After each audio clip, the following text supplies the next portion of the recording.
They are occupying Palestine, and they're putting the Palestinians in a concentration camp. And then when the Palestinians are tired of being in a concentration camp and getting starved to death, tired of being in this cage and getting bombed periodically by the IDF, then they fight for their lives, they fight back, and yeah, there's going to be casualties, there are going to be people killed. But that's the nature of war, that's the nature of occupation. We shouldn't blame the Palestinians for resisting their own ethnic cleansing. And I don't think any moral person would disagree with that. You said that's the nature of war. Is might not right? Is not the nature of war too? Whoever's the strongest owns the land. Is that not a nature of war too? There's a question about how many people were killed on the Israeli side by Hamas versus by the IDF itself. Do you believe Israel is justified at all in what it's doing? No, absolutely not. That's an easy question. So that's fine. Let's talk a little bit about the Israeli-Palestinian conflict. Can we want to start with that one? Yeah, let's do it. Okay. First of all, I'm no fan of Benjamin Netanyahu. I think he's a warmonger. I think that Benjamin Netanyahu is trying to perpetuate this war in Gaza so he can stay in power because before the war in Gaza happened, they were trying to impeach his ass and get him out as prime minister. I think he's a bloodthirsty maniac, and I think Donald Trump has done exactly what I told everyone he'd do 6 months ago. He's pushing this guy back. And now, after the Trump effect, remember, this is the Trump effect. First, Trump pushes back, and now the Prime Minister of Canada, the Prime Minister of the UK, the President of France, they're all pushing back too. It always starts with American leadership. It always starts with American leadership. Always remember that. But when it comes down to it, let's say I didn't know that the Benjamin Netanyahu let Hamas in on October 7th. Let's pretend that I didn't know that happened, okay? Because I know he let him in. There's no way to get past that wall. But let's say I don't know that. Then I have to look at the fact that 1,000 Israelis got murdered by Hamas, and then the argument becomes: is it a response? Is the response, proportionate to what it should be? I'm going to tell you right now: if I'm president of the United States, and a country kills one American, I'm going to kill 1,000 of theirs. That's how I feel. If I'm the president of the United States and some terrorist group kills one American, I'm taking 1,000 of theirs out. I want the price to fuck with Americans to be so high that no one in the world dares to even think about it.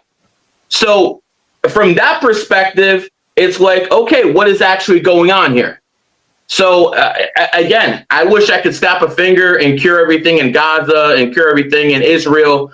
And whether you think they're freedom fighters or terrorists, Hamas, whatever you think they are, they were founded in 1987, the year of the cat. They committed their biggest attack in 2023, the year of the cat. Again, astrology at work. But that's the perspective I want to ask my friend over here. Do you believe Israel is justified at all in what it's doing? No, absolutely not. That's an easy question. So that's fine. And there's a question about how many people were killed on the Israeli side by Hamas versus by the IDF itself, because it's been established that the IDF was using the Hannibal directive. So the Israeli army has this directive where if there's a situation where enemy force is taking hostages or prisoners of war, that the IDF is authorized to kill those civilians or those hostages, those prisoners of war, kill them and kill their captors, just scorched earth, wipe them out. And this is so many of the eyewitness testimony coming from the Israeli side saying that, the people that were shooting us and the weapons that are being used against us, they're coming from the IDF. And there was, I don't know if you saw this footage, Gary, but they're showing like the aftermath of October 7th, like at the Nova Music Festival. And there were all these burnt out cars. There was like over 100 burnt out cars, just completely annihilated. And the weapons that Hamas has can't do that to a car. An RPG cannot turn a car into a molten lump of aluminum and steel. The only thing that can do that are the weapons that the eyewitnesses saw coming from IDF helicopters, meaning these Apache helicopters were firing Hellfire missiles that were just obliterating everything. So what percentage of those killed on October 7th were actually killed by Hamas versus the IDF? That's point number one. Point number two, what do you think that percentage is, sir? Because Suleiman told me when I had this conversation with him, it was about 500 to 600 that they believe the IDF killed out of the 1,200. So what percentage do you think it is? It's hard to give a percentage, but let's just say that, first of all, let the 1,000, what percentage of them were IDF soldiers? Because the people that were celebrating at this Nova Music Festival, they were in the IDF. They were conscripted soldiers, watching guard over a concentration camp, basically. Gaza has been a concentration camp for decades. So these soldiers are guards over a concentration camp, and the inmates fight back. So what percentage were IDF soldiers? What percentage were civilians? I would say that I would be surprised if it were more than 150 or 200. That's point number one. Point number two. Those IDF soldiers that you say were guarding the prison camp in the festival, were they armed? Yeah, a lot of them were armed, and a lot of them had their arms in their car, or they had their arms, at the base. And there are so many, just look at how settlers are walking around in their settlements. Did you watch the Louis Theroux documentary, documentary where he goes I did not watch that one, no. Yeah, so he's showing like the average Israeli settler. They just walk around with their ARs. Women are walking around with their ARs. The average settler is just always armed, because it's an occupation. They are occupying Palestine, and they're putting the Palestinians in a concentration camp. And then when the Palestinians are tired of being in a concentration camp and getting starved to death, tired of being in this cage and getting bombed periodically by the IDF, then they fight for their lives, they fight back, and yeah, there's going to be casualties, there are going to be people killed. But that's the nature of war, that's the nature of occupation. We shouldn't blame the Palestinians for resisting their own ethnic cleansing. And I don't think any moral person would disagree with that. Okay, so you said that's the nature of war. Is might not right? Is that not the nature of war too? Whoever is the strongest owns the land. Is that not a nature of war too? Even if we agree that might makes right, there are still standards of how to engage in war. Let me just concede that might makes right. There are still standards of how you can engage in war. And what Israel has done over its 75 years is just terrorism, ethnic cleansing, genocide. Israel was founded on terrorism. Israel was founded on terrorizing Palestinians and also the British, and getting them to release the land, evacuate the land so that they could occupy. The British made that deal themselves with the Balfour Declaration. They did that themselves. It wasn't just Zionists. The British were very complicit. Yeah, we can talk about the history of the Balfour Declaration, and how this is the British trying to reward the Zionists who were getting Americans into the World War. Like that's the history of it. But I'm not taking away blame from the British. They have their hand in it as well. But the point that I was making is that Israel was founded on terrorism. It was founded on just the most abject brutality. What makes it so objectionable is that they claim to be victims. They are doing this kind of genocide and ethnic cleansing for 75 years, and the whole time they claim to be victims. So that makes it even more objectionable. If might makes right, that I would actually respect that more if Israel came out and Jews in general came out and said, yeah, we're the strongest, we're the mightiest, we're just dominating all you non-Jews, and we're dominating the Palestinians. That would be actually more respectable. They don't say that. They said, no, we're the forever victims of everyone else. Everyone hates us. That's the narrative that someone like Benjamin Netanyahu gives to the UN or gives to the world. We already established Benjamin Netanyahu is a piece of shit. And if there is a hell, he's definitely going to be burning in it. So we're reestablished that. No need to talk about that piece of shit anymore. I find it funny that his son is over here in Miami chilling, and he's not over there in Israel, just like Zelensky's son is over here in Miami chilling. It's interesting how all the warmongers like to have their kids chill in Miami. But regardless of that fact, let me just say, like, America, you could say, was founded on terrorism too.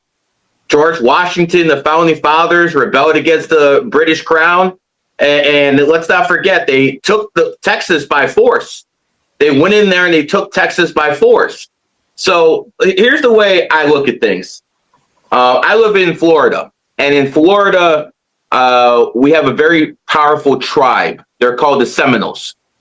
And the Seminoles have casino rights. I understand it's haram, but just let me finish. The Seminoles have casino rights all over Florida. It's like locked in the Constitution.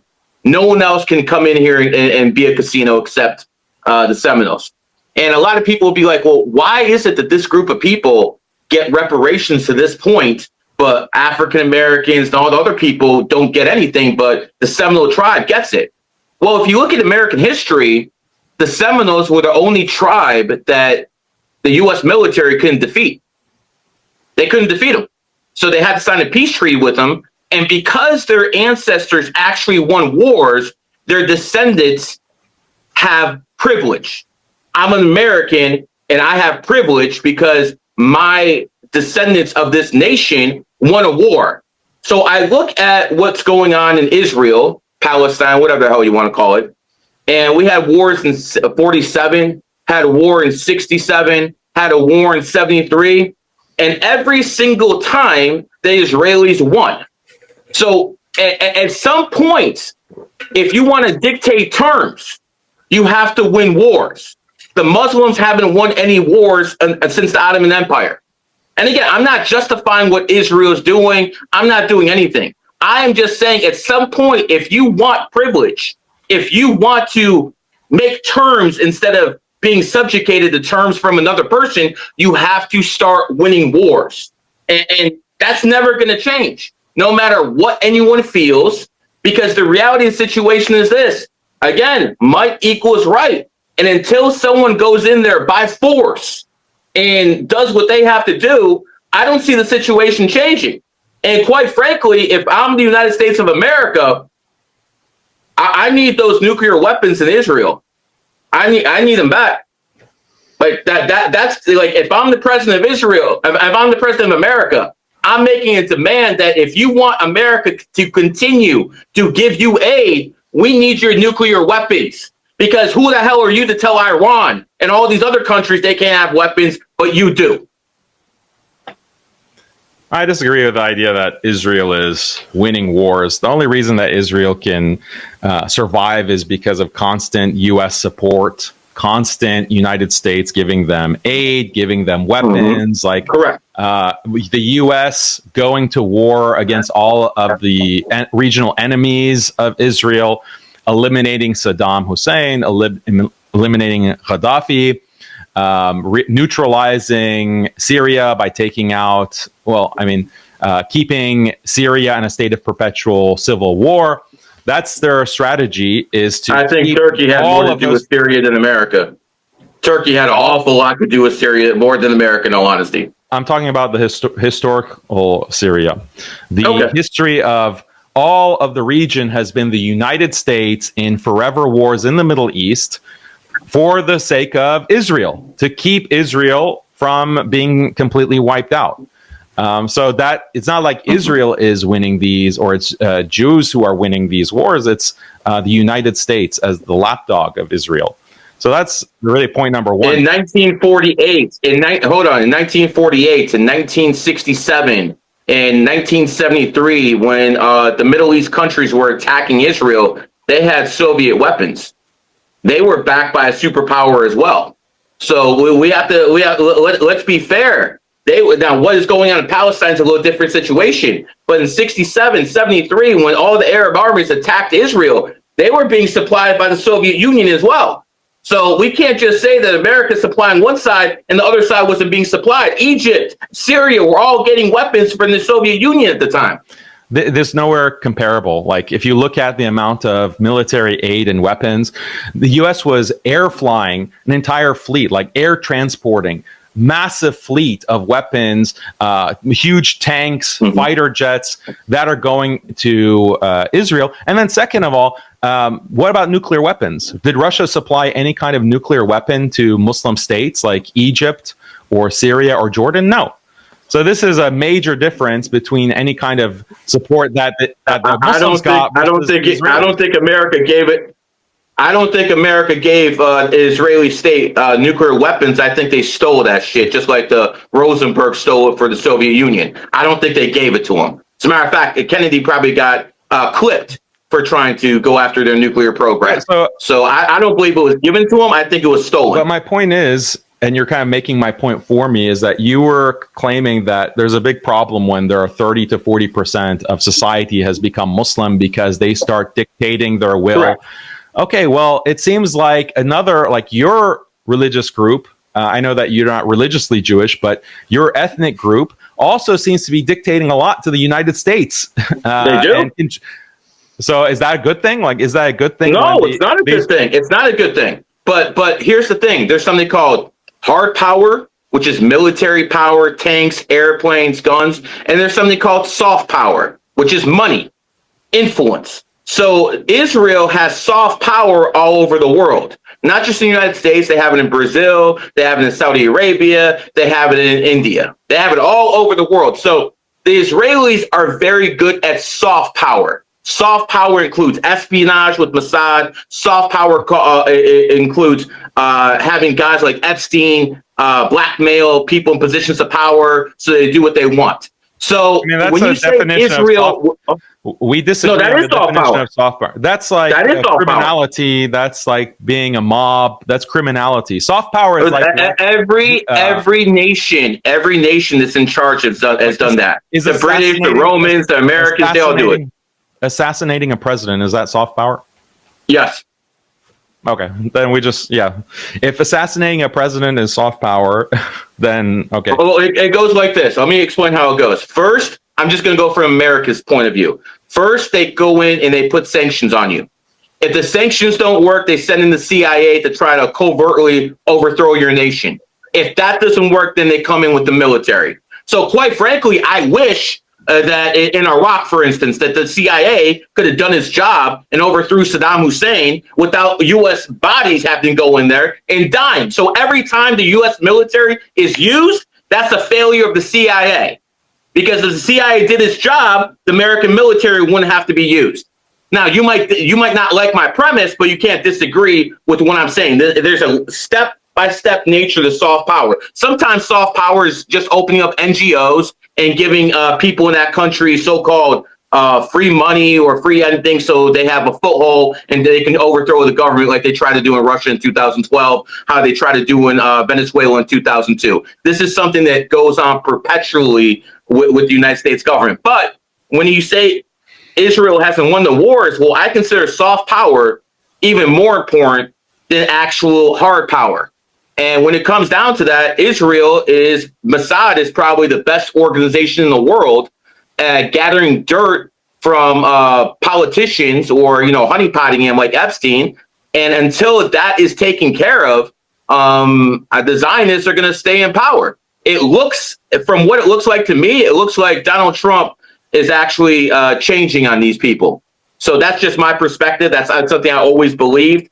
If Kamala Harris was in there, I promise you they'd be bombing just as much as they were last year. At least with Trump, you see some positive ramifications. But when people say Israel hasn't won those wars because they take American weapons, well, that's a part of their soft power. So, yeah, they are winning those wars. The problem that people have with what you described is that it's just shockingly criminal.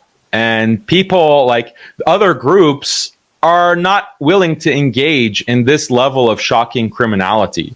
And I think that's what distinguishes like Muslims, for example, versus Jews or other groups. Like when it comes to this particular group that you are representing, I'm not representing them. Oh, hold on. But do you disavow them? Because you're defending it. I have never been to Israel. Might is right.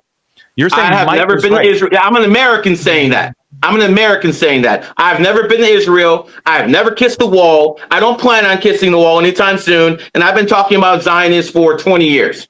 Okay, so I don't consider Jews and Zionists the same thing. Some of you guys out there might. I don't.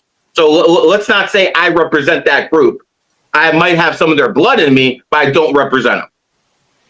But you're saying that might is right. America's a superpower. 100% of might is right. But they're not operating on the basis of American interest. They're operating on the basis of Israel's interest. Israel is literally, according to you, Israel will assassinate a president just to have its own will realized. So that's not. Didn't they just do that to Iran? Americans don't have an interest in their president getting assassinated just because he won't give nuclear weapons to Israel, or just because he is forcing Israel to register, or AIPAC to register as a foreign agent. Like, that's not in the interest of Americans. So if you're an American, you should say assassinating JFK is wrong.